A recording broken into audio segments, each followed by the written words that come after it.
So far the course has been, just talking, very easy, a simple simulation. Today we are ratcheting it up, and we'll do something that's very dear to physicists. We'll discuss symmetries. Turns out they play extremely important role in nonlinear dynamics.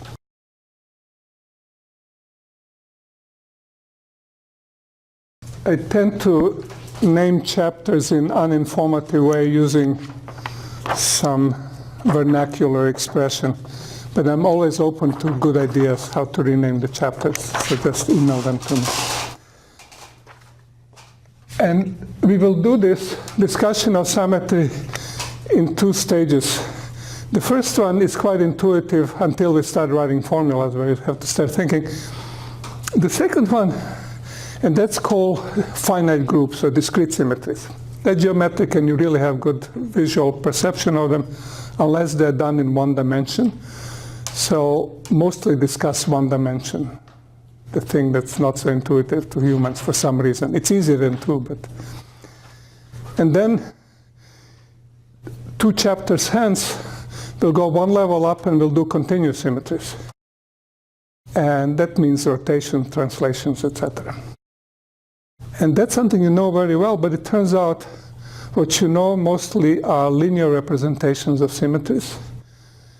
And that you learn in quantum mechanics typically, if you have a physics background, or you might learn it in bifurcation theory if you're an applied mathematician. But when things go non-linear, this gets complicated. It's not so simple. So it turns out it's a research subject for our group still. But the first thing is relatively easy.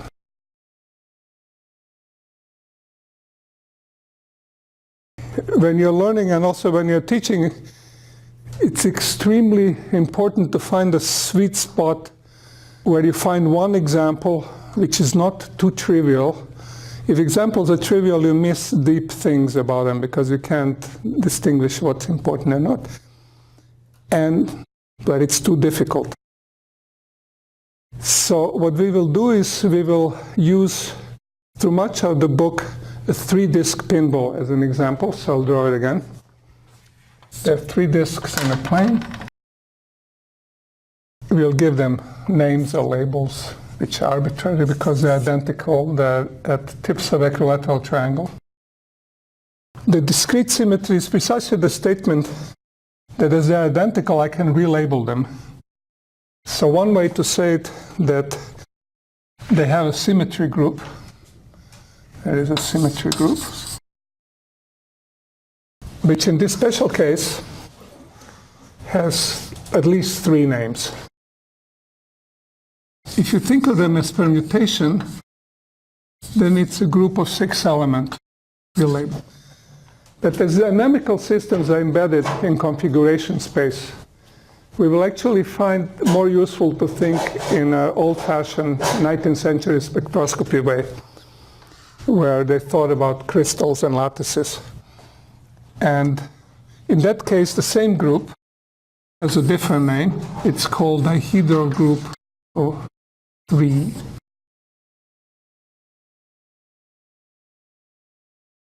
Another labeling is that it's called C3. So that means cyclic group. And cyclic means that I can simply rotate this thing by 1/3 of full angle. So this goes like that, and I can rotate it a second time. If I rotate it a third time, I'm back where I started. We can write the list of elements. Do nothing, that's called identity. Rotate cyclically by 1/3. Rotate cyclically by 2/3. And if you try to rotate the third time, you just come back where you started. But then what we can do is we can draw a symmetry axis. And we can flip the 2 disks. So what happens there is 1 goes to 2, but 3 is unchanged. Let me call this operation flip. But clearly there are 3 of these symmetry axes. So you can rotate by 1/3 and flip, or you can rotate by 2/3 and flip. And you get 6 elements. So what we say is that the order of finite group, which will denote by G between bars, is 6.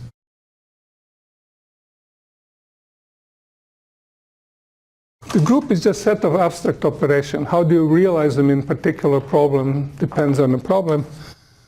So this one means you just take 6 balls and I permute them all possible ways.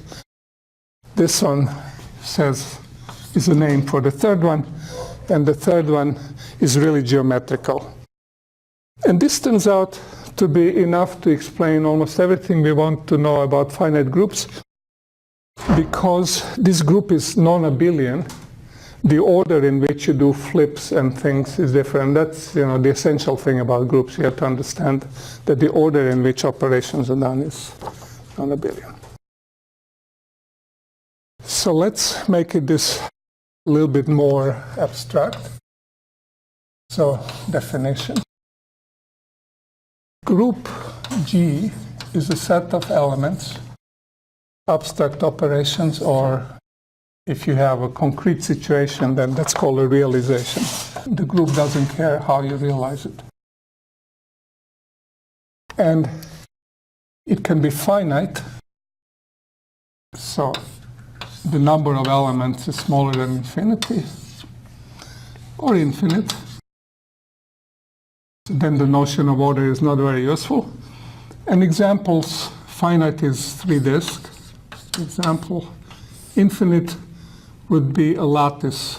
For example, if you take 1 or 2-dimensional lattice from -1 to infinity and label the points, then moving on this lattice is a group operation, but it's clearly infinite. Or it could be something like you have a rigid body, you rotate it.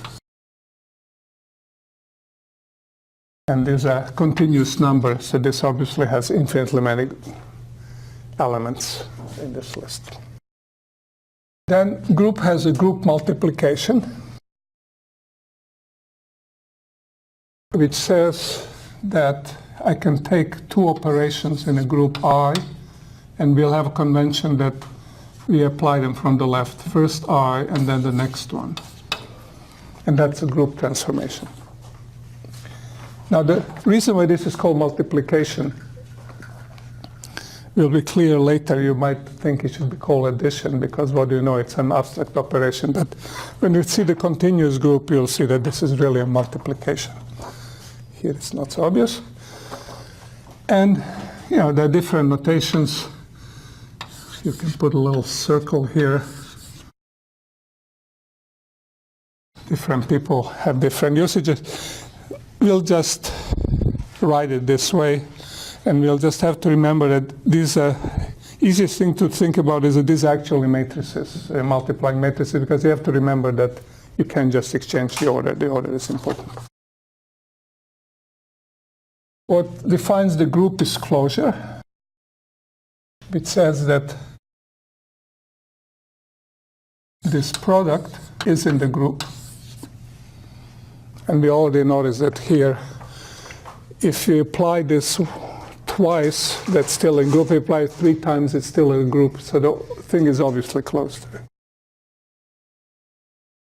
The second thing that you take for granted, but becomes not so granted when you learn about octonions, which we will not do in this course, that if you have 3 of these operations, you might first perform this multiplication and replace it by whatever element there is in a group, or you can decide to first multiply these 2 guys. It's an obvious property for us, and it will, because we'll typically use matrix representations. Third one is that you have an identity. meaning there is an element which we'll call E that has a property that acting on any element, it doesn't do anything. And fourth, there must exist an inverse. For every G in the group, there exists H, another group element, such that is identity. And the shorthand for that group element is to write it as G to the inverse. When we look at matrix representation, there will be literally the inverse of the matrix.